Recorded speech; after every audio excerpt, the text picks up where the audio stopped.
Mentor Martin Oclarit!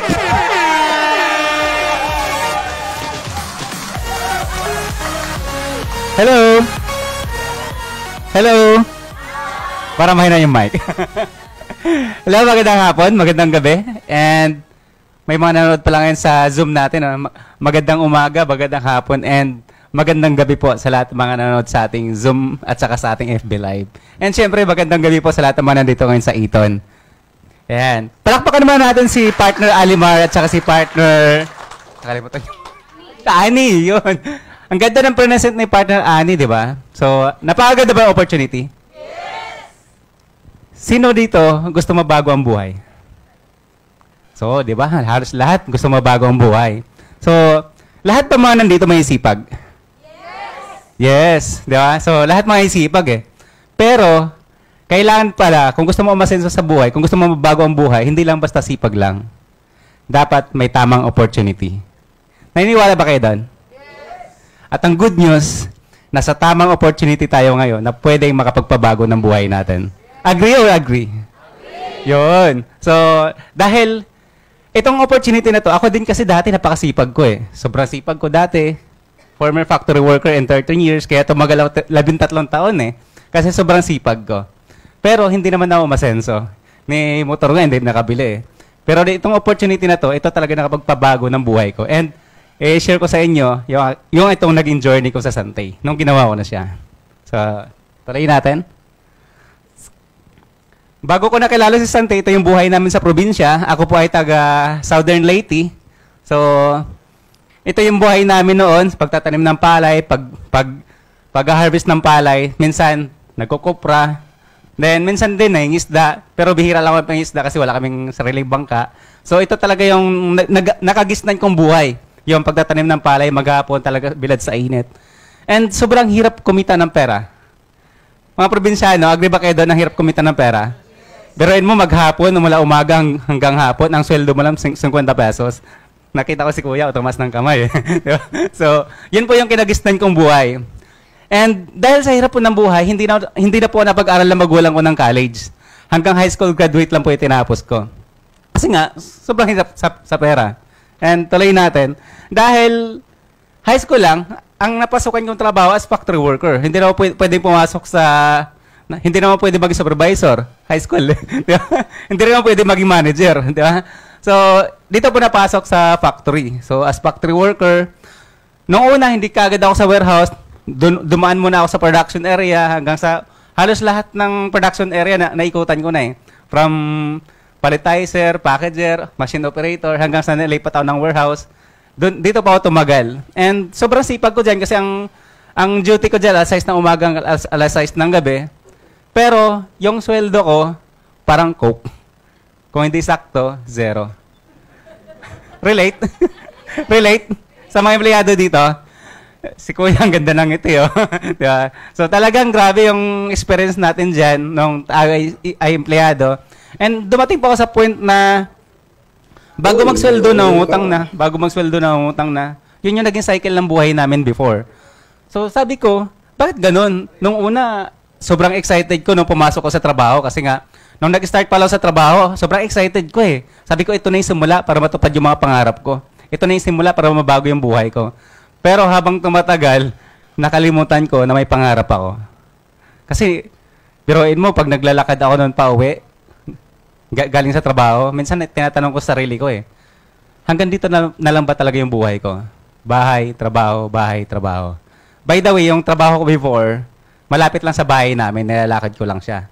Pero kahit di ako gumagastos ng pamasahe, hindi pa rin sapat yung kinikita. Kahit may overtime ako 4 na oras araw-araw, sobrang sipag ko, pati linggo pinapasukan. Pero, madalas pa rin, bago magsweldo na utang na. Then, pinag-pray ko kay Lord na, Lord, bigyan mo naman ng opportunity na kahit man lang pwede ako kumita ng extra income. And thank God kasi dumating sa akin itong Santay noong 2013. So, ginawa ko siya part-time in 5 years, from 2013 up to 2018. Then, nag-start ako mag-full-time noong 2018 lang. So, talagang, yung una, ang nakikita ko lang sa Santay is, pwede akong kumita ng extra income. Sino dito gusto kumita ng extra income? Yun, ang dami, no? So, kasi alam naman natin na hindi talaga sapat yung kinikita sa trabaho. Lalo na ngayon, kailangan daw, hindi ka lang dapat mag-stay sa isang source of income. Kaya napaka-blessed natin, meron tayong Santi business. Kasi nadagdagan yung ating source of income. Kung may trabaho ka pa ngayon, napaka-blessed mo. Kasi meron kang Santi na pwede makadagdag sa kita mo. And, aralin mo itong business na to. Pag-aralan mo siya, attend ka ng mga trainings kasi itong business na to, pwede makapagbibigay sa'yo ng extraordinary income. Agree ba kayo doon? Na itong Santi business, di ba? Yung pinakita ni partner Ani kanina, pwede kang kumita in 1 year 383,000, 5 million, 95,000 sa isang buwan, di ba? Sa Unilevel. Kung ganun yung income, mabago ang buhay? Itong business na to, pwede makakuha ng mga pangarap. Agree kayo doon? Yes. And itong business na to, pwede mapa-experience sa'yo yung extraordinary life.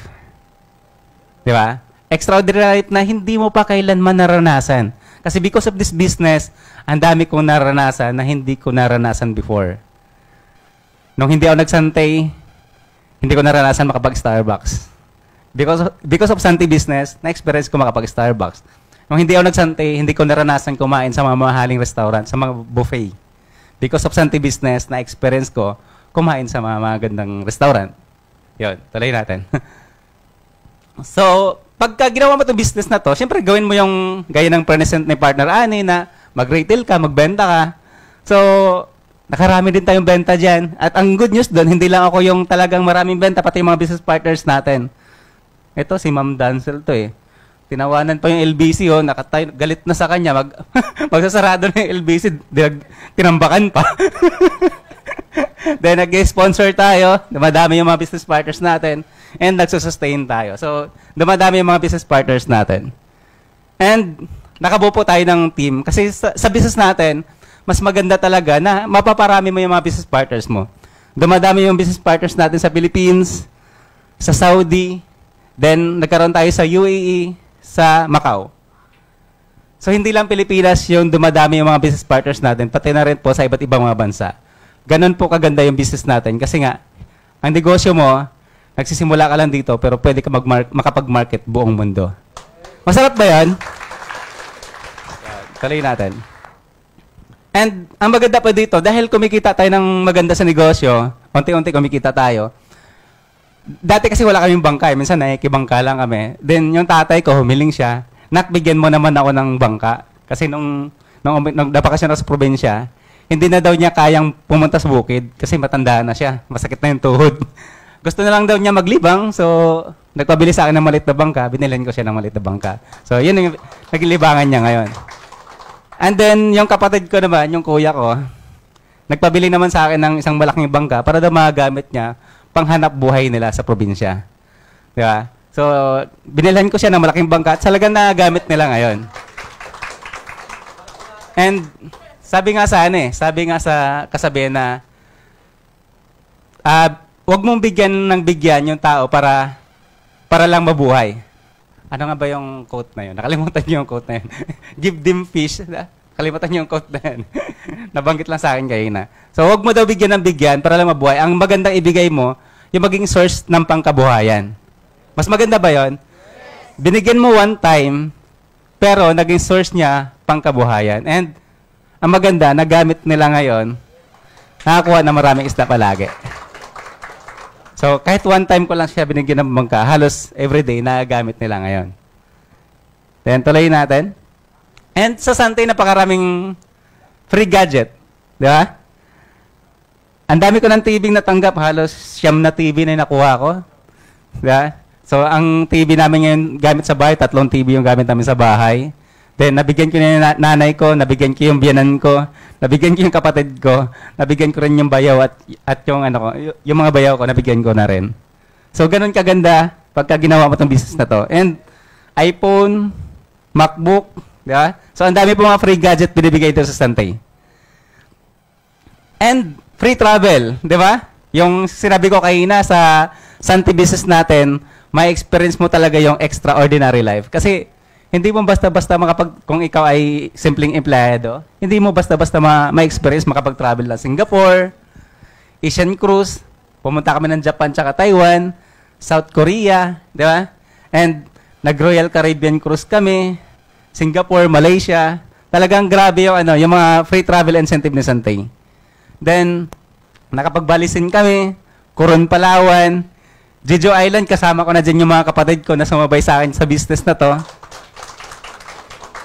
And then, eto, sa pinaka-best travel po namin nung nag-Europe travel po kami, nung last July lang, sa Greek Isle Cruise.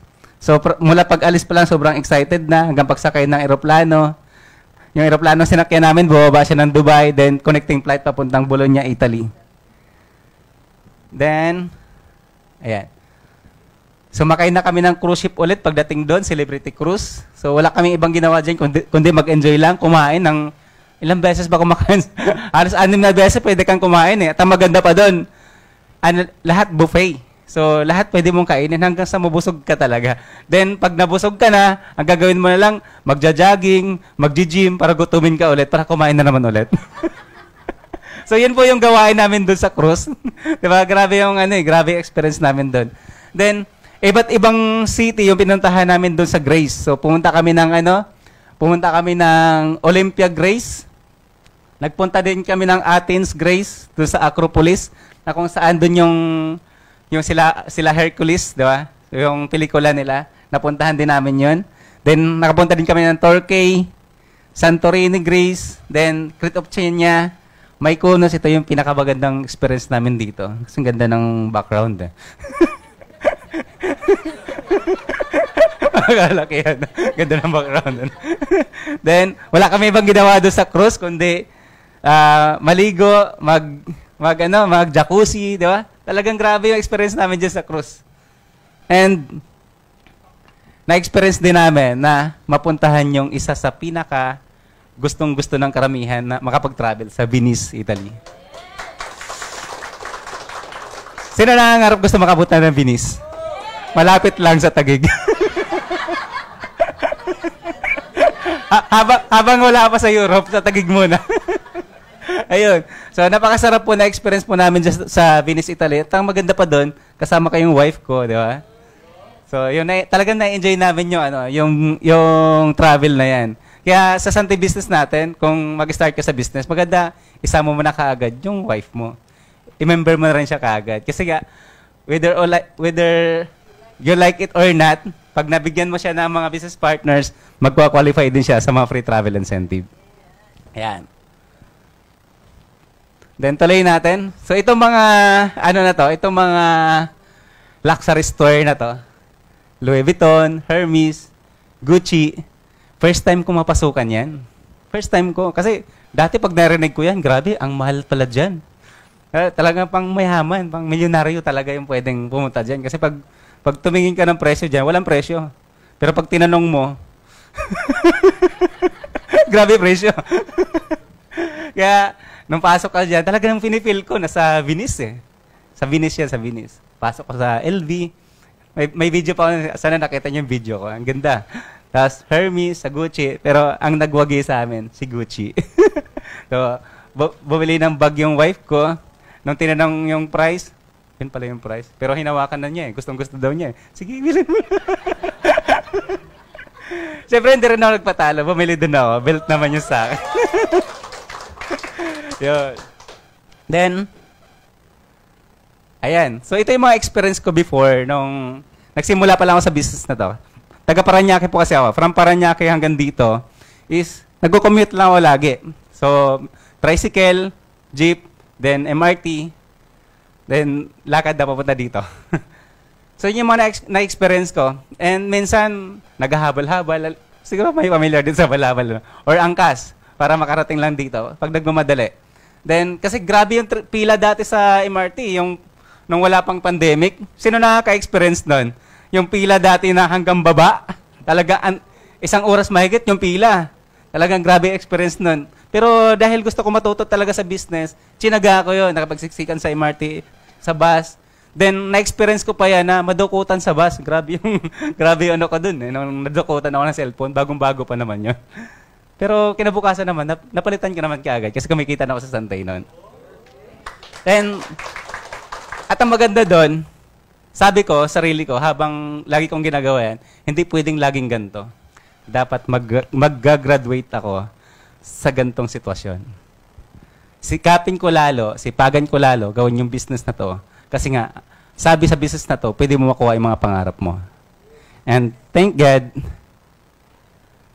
kasi dinadrive ko na ngayon yung aking brand new car, Toyota Rush, top of the line. So yung dati nagko-commute, ngayon po, nag-drive na ng sariling kotse. Masarap po ba pag may sariling kotse? Yes! Na-experience ko kasi dati na nung kumikita ako sa Sante noon, sinasabay ko na yung Sante business, the same time yung trabaho ko. Pero, may income na, namasyal kami sa MOA noon, maliit pa yung baby namin. Then, naghintay kami ng taxi or Grab, nagbubook ako. Walang tumatanggap. Kahit may pambayad ka, wala namang tumatanggap ng booking mo. Para ka ng parang taxi, wala namang nagpapasakay sa'yo. Kaya mas lalo kong sinipagad pa, mas lalo ko pa sinikap na magkakotse. And right now, naisasakay ko na yung family ko sa sariling sasakyan. Kaya sa mga first-timer nandito, sipagan nyo pa lalo. Kasi kaya talaga ibigay nito yung pangarap mo para sa pamilya mo. Then, tuloy natin. Ayun, so nung nilabas yung car ko, so sinamahan ako ni Mentor Mark at saka ni Mentor June. Grabe yung feeling ng sinasamahan ka na mga upline mo nung nilabas mo yung first car mo. So talagang grabe yung feeling ko nun. And kagandahan dito, naglabas din yung mga downlines ko na sarili ng sasakyan. At doon ko na feel na mas masarap pala talaga sa feeling kapag nasamahan mo yung mga business partners mo maglabas ng kanilang mga kotse. Kaya sa mga business partners na nandito, pag naglabas kayo ng car, invite nyo, apply nyo. Apply, samahan mo ako. Yeah. Kasi iba yung feeling ng apply nyo na samahan kayo, nilabas nyo sarili nyo sasakyan. Grabe yung experience ko dyan. Talagang, sabi ko, itong mga to, ginawa na lang yung business na to, part-time pa lang, pero nag-qualify na sila sa car incentive. In 1 year time, nag-qualify na sila sa car incentive. Ako po, bago ako nag-qualify sa car incentive ni Sante, pang 6 years ko na sa Sante. Hindi naging madali sa akin. Sobrang mahihayin ko dati. At hanggang ngayon. Sobrang mahihayin ko dati. Talaga hindi mo mapagsasalita. Kaya mabagal. 6 years bago nagkaroon. At by the way, nag-start lang ako doon sa 4,988. Yun lang yung kaya ko noon noong time na yun Nag-upgrade na lang ako into builder package nung nakita ko yung potential ng business. At nag-upgrade ako into franchisee nung nakita ko yung potential ng business. Itong mga business partners ko na to, nakapag-start ka agad sila ng builder package. In 1 year time, dahil na-maximize nila, naturuan din namin, nag-qualify ka agad sa kotse. Kaya kung magde-decide ka na mag-start sa business na to, mas the best kung mag-start ka sa builder package. Mas magiging mabilis. Kasi sabi nga ni partner Ani kanina, di ba? Isang lamesa versus 7 lamesa. So, 7 customer mo yung kaagad mong makikita. Walang kaibahan sa apartment business, di ba? Kung meron kang isang pinto ng apartment na nag-rent ng 10,000 a month versus dun sa 70,000 a month yun. So, kung pag-asenso pag-usapan, pagkakuha ng mga pangarap pag-usapan, mas mabilis yung 7 accounts. Kaya sa mga first-timer na gustong gawin yung business, 7 accounts mas maganda, yung builder package. Yung mga nag-starter, I suggest upgrade ka into builder package. Napakalaking potential doon na talagang mas mabilis mabago yung buhay nyo. And tuloy natin. At ang maganda dito, hindi lang sila yung nagkaroon ng kotse, pati ibang mga business partners ko, nagkaroon ng sariling kotse. Mentor Eliboy, isa sa leader natin sa UAE, dati ko rin siyang katrabaho as factory worker. So talagang kabady-bady ko siya noon sa factory as warehouse man. Then ngayon isa sa car qualifier. Itong dalawa, engineer by profession, ginagawa din yung business part-time, pero qualified din sila sa car incentive. And si Mentor Dancel at saka si Mentor Archie. Ito naman yung bahay namin dati sa squatter. Maliit lang na bahay. Talagang ganito lang. Pag nasa gitna ka, abot kamay, abot na yung kwarto, abot na yung lababo, abot yung pinto, abot yung CR. So yun po yung bahay namin before. So then, mula sa highway hanggang dyan sa bahay namin, maliit na iskinita lang yung dadaanan mo. Talagang, nung nakapunta sila Mentor Jun dyan, sila Mentor Mark, sabi nga nila sa akin, bro, makakalabas pa ba tayo dito? Kasi nasa squatter. Talagang, takot din sila. Sabi ko, wala, okay naman dito. Mababait mga tao dito. Pero minsan, kahit na umuwi ako dyan ng gabi, paghating gabi, di ba? Kasi pagka umatin ako ng training, nakaka-uwi alas 12, alauna. Kinakabahan pa rin ang maraming tambay sa gilid kahit matagal na sa lugar na yan.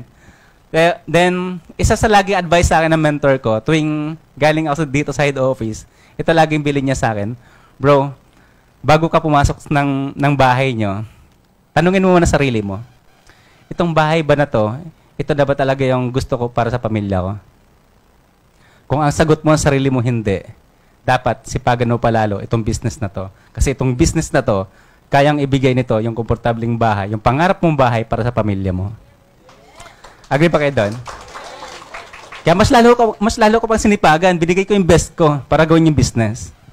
And thank God, because of this business, nalipatan po namin yung aming brand new house. Sa isang subdivision na po siya. Di ba? Compare mo naman dito, di ba?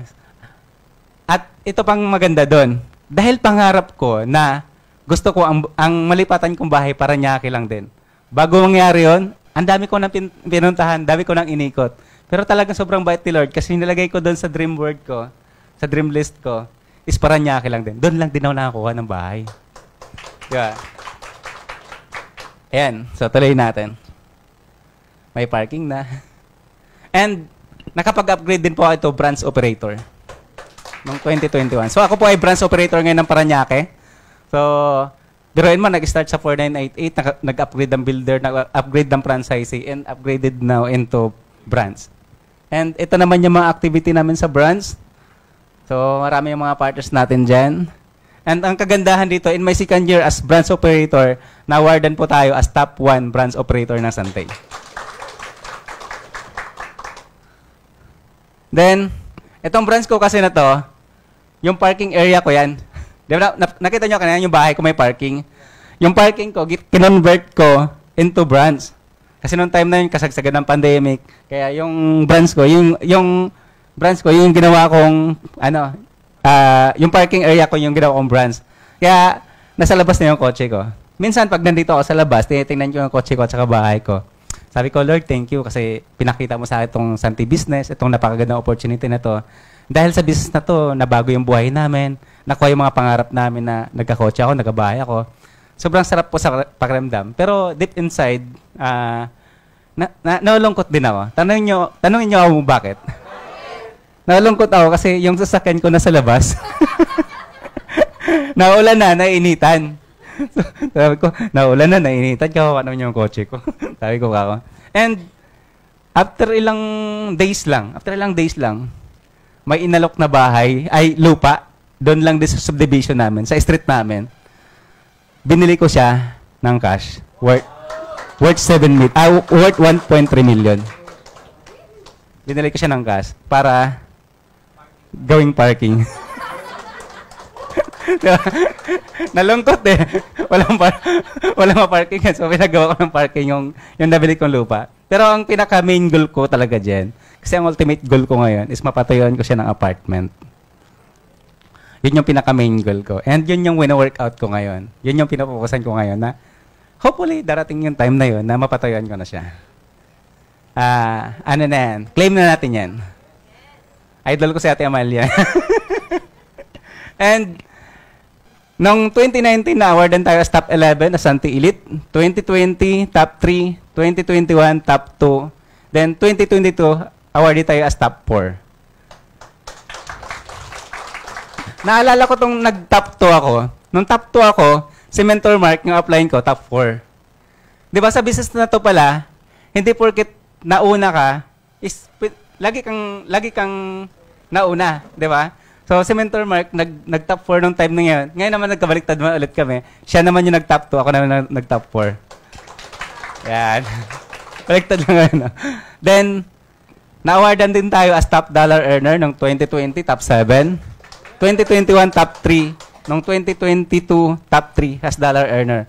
So, grabe yung business natin, no? Nagsimula ka lang sa 4,988, pero yung market mo, global. Pwede kang kumita ng peso at saka dollar. Ganun siya kaganda. Di ba? Pero mo, kumikita ng dollar kahit nasa Pilipinas ka lang. High school graduate, hindi naman magaling mag-English, pero kumikita ng dollar. Di ba? Ganon kaganda yung negosyo na to. Kaya talagang sa mga first timer na nandito, kung nag-aalanganin pa kayo, grab nyo tong opportunity na to. Then, ayan. So, ito yung total gross income ko ngayon ng dollar. Umabot na ng 74,000. Grabe na. Talagang grabe itong business na to. Talagang halos mga basic na pangarap na nakukuha ko na because of this business.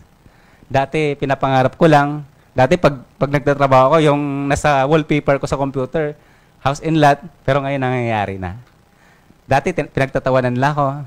Pero dahil talagang hindi ko sila pinapansin, talagang tuloy-tuloy ko lang na gawin yung business. Talagang hindi ko inintindi yung mga taong nag-reject sa akin, yung mga taong hindi naniniwala sa akin. Kasi naniniwala ko, maraming tao na pwedeng maniniwala sa akin. Yan. And, sabi dito, if somebody offers you an amazing opportunity, but you are not sure na kaya mo tong gawin, dapat ang sagot mo is yes. Sa mga first timer na nandito, dapat ang sagot mo is yes. Then, learn how to do it later. Kasi ako, hindi rin naman ako marunong sa business na to eh. Nung nagsimula ako, anong alam na isang high school graduate? Anong alam na isang factory worker sa ganitong business? Pero dahil nag-yes ako doon sa nag-invite sa akin, kahit na talagang pinangutang ko pa yung panimula ko para makapag-start ako sa business na to, then nautunan ko lang unti-unti itong business na to. Hindi naging madali, maraming struggle, pero ang naging sekreto ko lang, tumuloy-tuloy-tuloy lang ako. Yan. Yun. So, ito na yung pinaka-last slide ko. Pero, siguro bago ko tapusin, magkukwento muna ako. Okay lang magkwento? Yan. So, magkwento muna ako. Merong dalawang construction worker. Yung dalawang construction worker na yon, talagang ang sipag. May baon sila, nagbabaon sila pag tanghalian nila.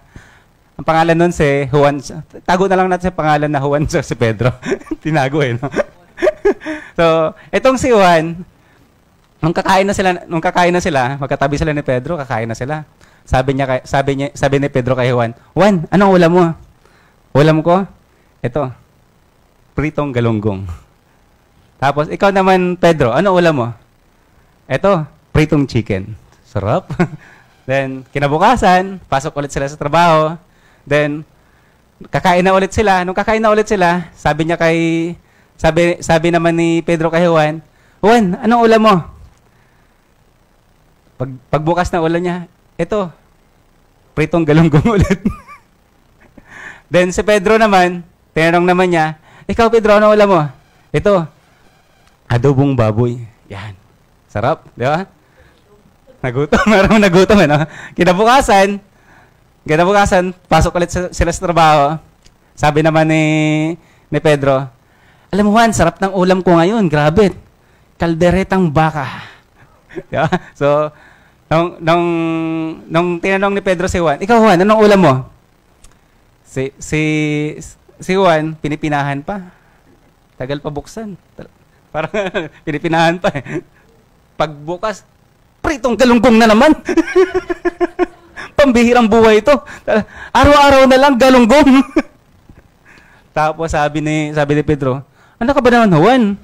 Pagsabihan mo naman yung asawa mo na wag naman laging pritong galunggong, ibahin naman yung ulam mo." Galit yung si Juan. Sabi niya, wag mong sasisihin dito yung misis ko, ha? Kasi hindi siya yung gumagawa ng ulam ko. Ako ang gumagawa ng ulam ko. Kasi yun, di ba? So, nagreklamo na siya kasi araw-araw na lang. Marami sa atin, reklamo sa buhay, pagod na kakapasok sa trabaho, pagod na sa traffic, pagod na sa mababang sweldo, pero yun pa rin yung ginagawa. Kung gusto natin may mabago sa buhay natin, dapat meron tayong gagawing kakaiba. Di ba? So, kung nakita nyo itong opportunity na to, itong Santi Business, simulan nyo i-grab itong opportunity na to para may mabago sa buhay natin. Para hindi tayo reklamo.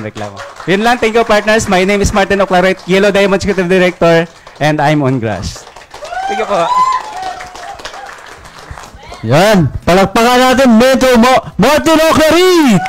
Yan, grabe guys. Thank you for staying. No, alam ko, na-inspire kayo. Na-inspire ba kayo?